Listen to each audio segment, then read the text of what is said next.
So a big part of it is the materials we chose. So we chose very acoustically friendly materials. Lots of foam, or I should say felt, some foam, cork, stacked materials at different sizes and different, I don't know how to put it, but they're stacked at different levels. So the sound reflects instead of bouncing around and echoes and stuff like that. We get rid of the echoes. We have sound insulated rooms that we do use when we do need to talk to other people. So we have this idea of, we do have an open workspace, so everyone has an open desk, but we also have these things called team rooms.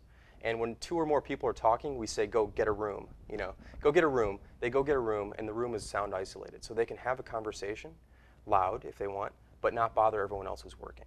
And that's the big thing that's really important about our space, that we do have places for people to get together and talk, but they're sound isolated and insulated, so they don't interrupt everybody else in the space.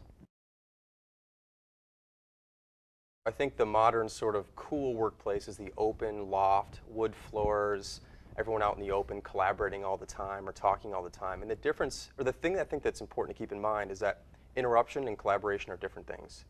And the modern workplace with the open workspace and lots of hard materials everywhere and people cramped in to, really close to one another, it just encourages interruption. It doesn't encourage collaboration.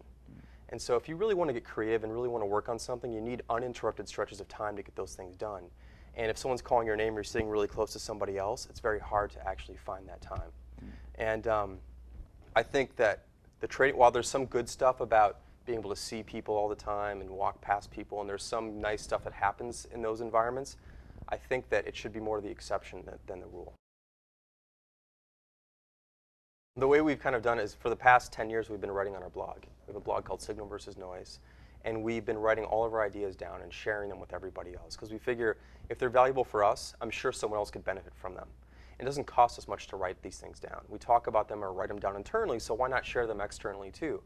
And so over 10 years we've been writing down these things about design and programming and business and marketing and sales and all the stuff that we have to do every day. And then we looked back on it and said, maybe we could turn all these blog posts into a book.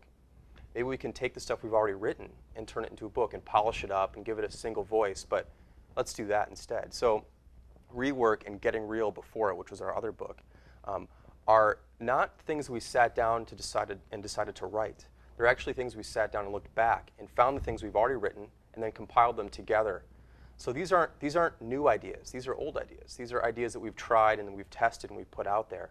And that's why I think the books are valuable, because they're not theoretical. They're not academic. They're not, in a perfect world, this is how it should work. It's actually, this is how it has worked for us, and they're time tested, and that's why we shared them.